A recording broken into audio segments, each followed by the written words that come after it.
Hey friends, welcome back. I am Jason Salyer, and today I am going to be putting a big push forward into getting stuff done around here.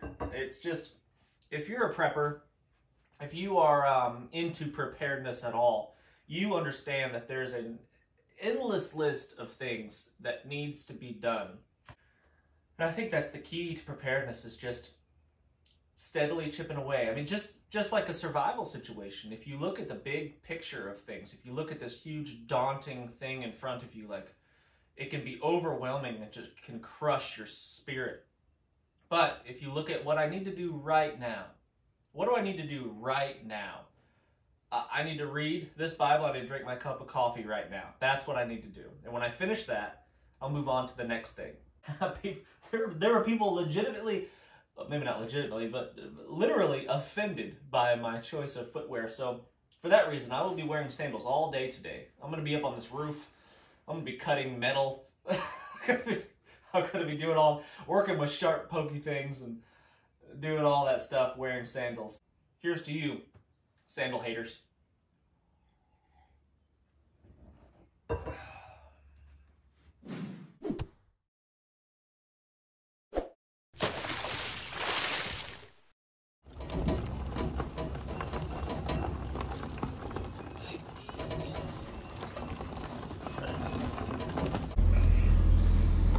Hand crank windows, Alan K. Hand crank windows. You know what? People make fun of my little truck. I've got this is a little S10 pickup truck. 2004 maybe? I bought this thing, gosh, going on, has it been 10 years? Almost 10 years ago? I paid $3,800 for it. Cash money. Hauled way more material than I should have in this little truck, but it's got the job done, and it has been paid for since day one. So if you want to make fun of my little truck, go ahead. I'm accepting donations for a bigger truck, for a real truck, as some people would call it. This pretty much sums up my life at the moment. Just miscellaneous stuff just scattered everywhere, and I've just got to get on top of it.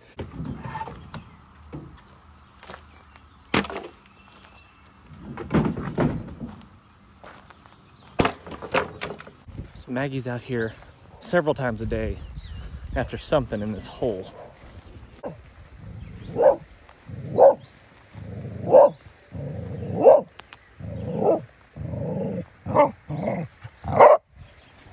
What is it, girl? What's in there?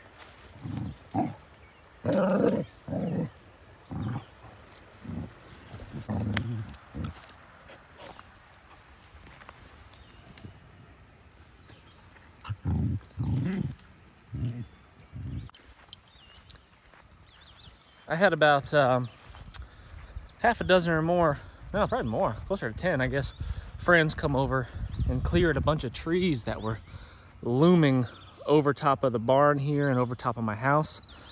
And we cut probably, I don't know, 25 trees, big trees. Still a whole bunch left up in the woods, but you can see the results of the wood pile here. I have no shortage of firewood.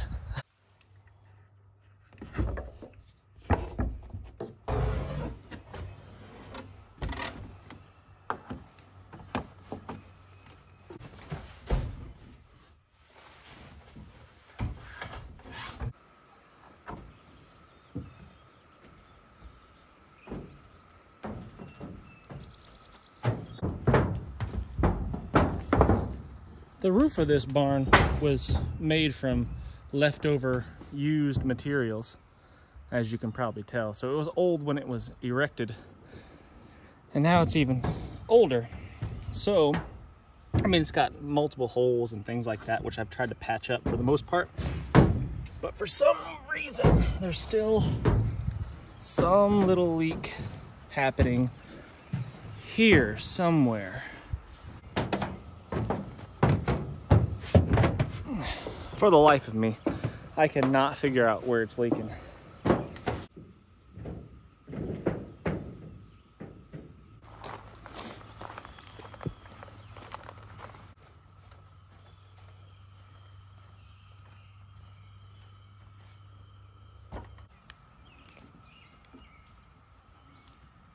So I've got tons of scavenged materials here. Lots of roofing material here that I can use for just such an occasion. And I like to hold on to all this kind of stuff just because you just never know. I mean, with the amount of roofing material here, the metal I've got here, I could easily build a really good sized pole barn of some sort.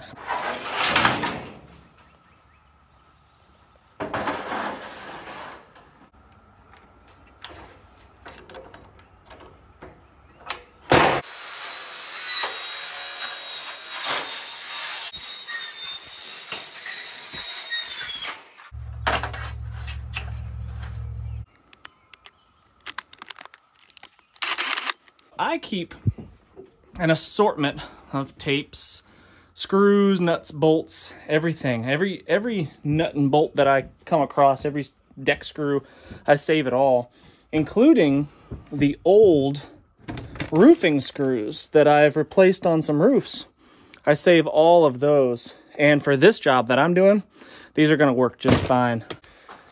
I think that's a big part of prepping that a lot of people overlook is hardware, you know. Just look at the gas shortage that we've had. All that had to happen was the shipment of the delivery of the product was shut down. Not that there wasn't fuel, it's just it couldn't get there. What if the same thing happens with building supplies and food and all that kind of stuff? So it's just good to have things like this on hand.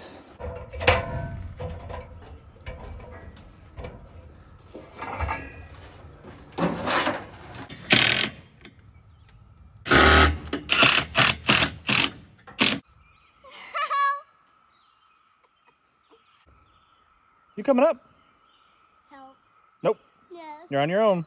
Help. You got to be brave. It's hard to balance, you know, work, making a living, being a good husband, being a good father, having time for all of these things, and then just maintaining all the stuff that you got going on around the house. But maybe we can include this little turd in the job. Wait. Climb. Dad, there's a spider. Climb. What?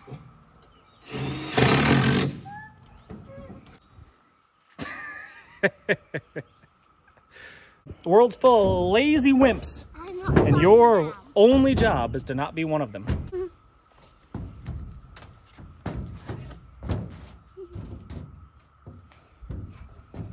Throw that off of there. Off the roof, weirdo, not on it. The spot I need to fix right there. Right there. So this is the rooster roost, by the way. I'm standing on the roof right now, working on this little bit of siding. I know it looks rough, but it's on the back side of the barn and I don't really care. The whole barn is, I'm pretty positive they didn't use a tape measure or a level of any kind when they built this barn, just kind of scrap materials and threw it together. But, so I'm kind of sticking to that theme here. But it's gonna work, it closed it in pretty good, and then I'm just gonna spray foam that seam up top. But this is the rooster roost. I built it as kind of my office, man cave kind of deal, but it also doubles as overflow. If we should have some family members come from down in Atlanta and civil unrest is highly likely, we could possibly, or most likely I'd be moving out here and giving up my space inside the house, which I'd be more than comfortable to do that. I have everything that I need out here to live for a month. I could sustain myself for a month out here, no problem. And this is Scarlett. Why are you dressed like it's wintertime? Because it is. It's like 75 degrees outside. No, it's not. Closed off the end of the rooster roost there with the scrap metal. And that will keep some of the weather out. Hopefully some of the critters. I spray foam some of the gaps, but it could probably use a little more. But now I'm gonna tackle the front side. Big ol' hornet. Let me see. Don't want to get stung by that.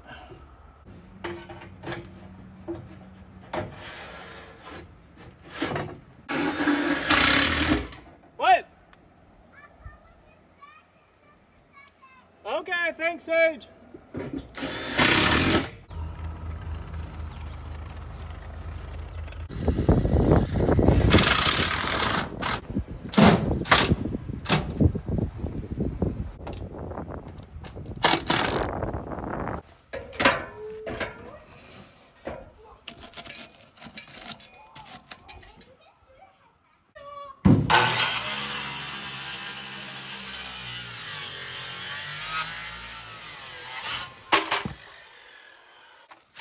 So that's all you wanted to get? Put it on the burn pile.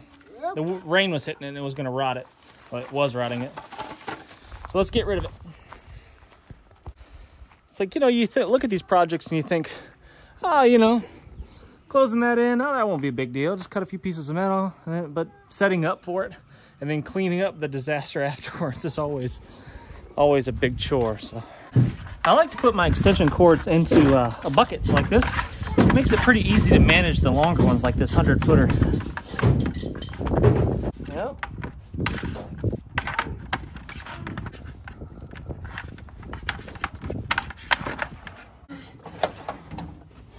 Make sure it gets put back when you're done. Do you understand? Yes, sir. The prepper inside of me and the minimalist inside of me are always at odds with one another. This is some leftover flooring, really thick rubber, heavy-duty rubber flooring. Back from when I used to be a strength coach, leftover from putting it in gym floors, and I kept on held on to a bunch of it just for miscellaneous uses, which I've used for like workbench tops and things like that.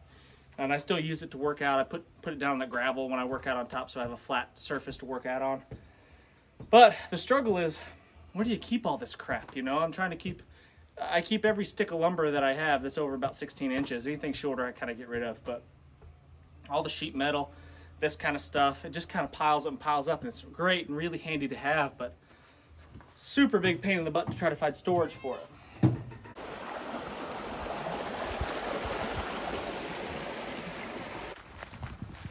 Tater patch is looking really good. I've been consistently doing a good job this year of coming out here and weeding it, staying on top of it. Like every other day or so I come out here and take the hoe to it and knock down the weeds, but those babies are looking good. I'm gonna plant today, I'm gonna put in the ground a whole bunch of candy roaster squash and see how that does this year. I've never tried to grow that before, but it's kind of from this area, or a local plant, and we're gonna see if it does well without really much maintenance.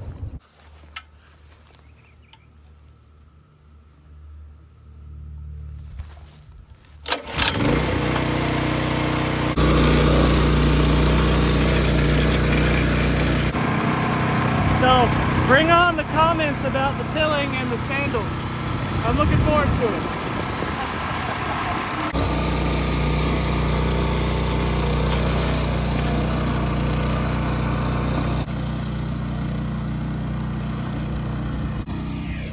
Little tip, if you leave your tiller running, just shut the fuel off and let it run out of fuel. It seems to help. I've had a lot of problems with small engines, carburetors clogging up and gunking up with old fuel and stuff left in the lines, but if you let it run empty, pulls all the fuel out of the carburetor, it seems to eliminate a lot of the issues.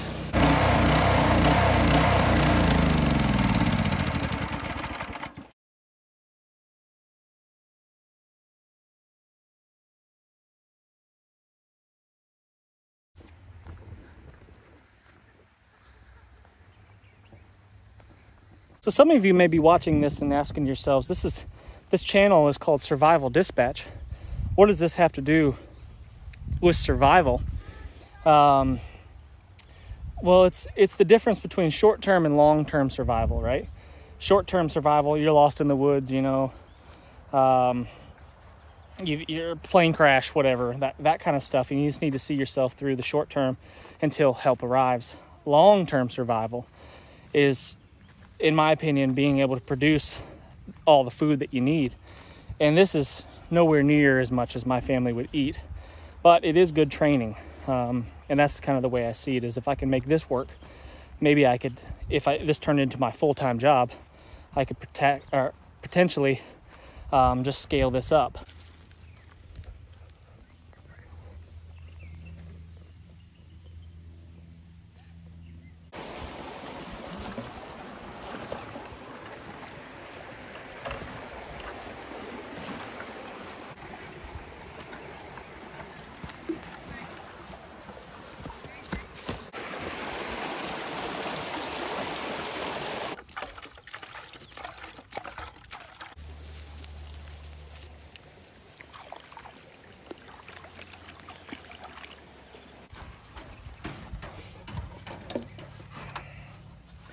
You guys got water. Got some pellets. Ooh, we need to fill your pellets up.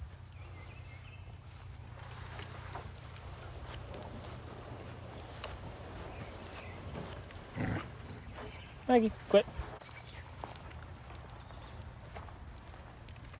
Kids.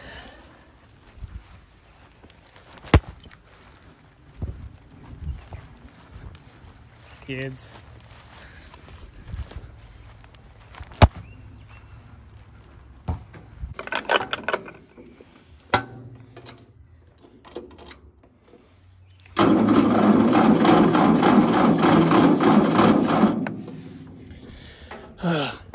It's always something. I normally have the battery hooked up to a tender, a charger, you know.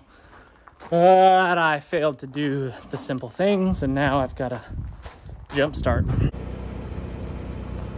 The joys of a two-wheel drive truck. I'm stuck on pretty much flat ground. Normally, I would pull it out with the tractor, but the tractor won't start.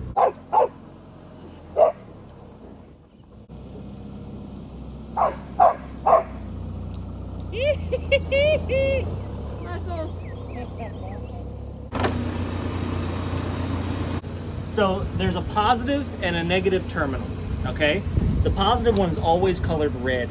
The red? Yep, the red one right there. So I'll hook this up. The black one goes on the black? Yep, I'll hook this up to the red one, and then the black one is easy just to get it from the top. So I'll hook it up here, and then I need to do the same thing on the other side over here. It's important not to touch these ends of the jumper cables together. You gotta be careful not to do that because it'll spark, okay? All right, so let's do it on the truck. You wanna help me? But I want Do you not believe me? to. No. All right, so, and then we'll give it a second, let it pump some juice in there, and then we should be able to start the tractor up.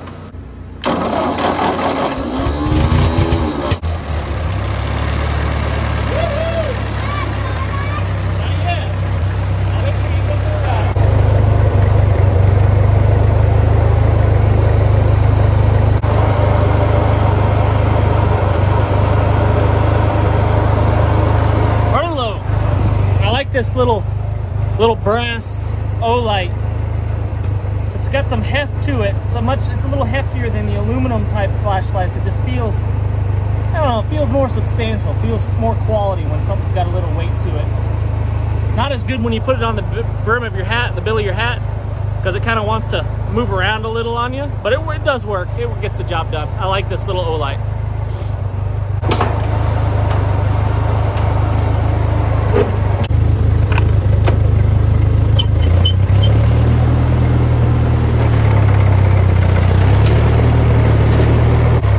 This tractor is awesome. It was made in 1948. Runs like a champ.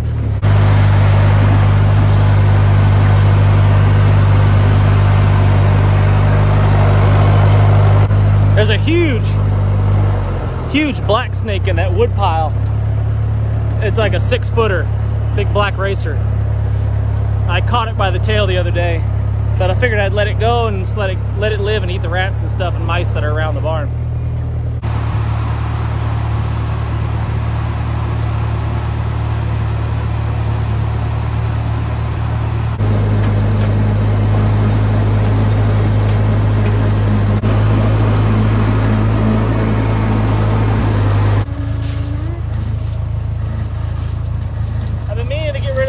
For a while. I know a chainsaw would be easier, but by the time I got the thing out here fueled up and started up, I'll be through it with this saw.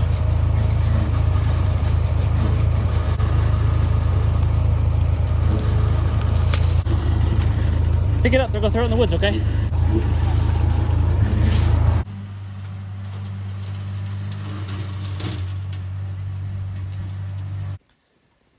I've been steadily working on clearing this spot out a little bit. I want to keep the bigger, healthier looking trees in this area over by our pond. But as I typically do, I got a little carried away and I forgot about Maggie's wire, her electric fence here that keeps her from chasing cars. Maggie is just about the best watchdog you could ask for, but she does come with her flaws, and chasing cars is one of them. But simple fix. I used to do it properly and shrink wrap the wire and everything and seal it up and make sure it was really perfect. But now, for the past year or so, all I've really been doing is just stripping back the wire a little bit, stripping the insulation off, twisting the wire up, and it works just fine. It's never had any problems. So this is fast, expedient, and it gets the job done. It's good enough.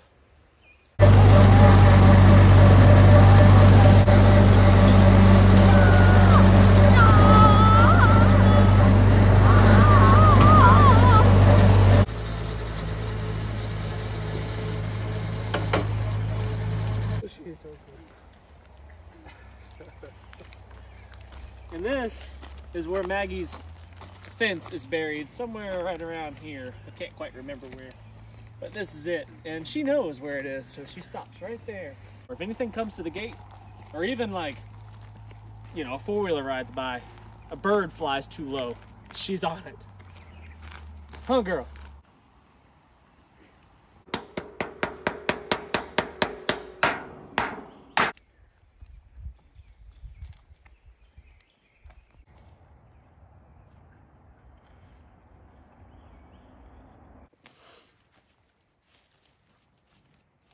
Well, it's been a big day. We got a lot done.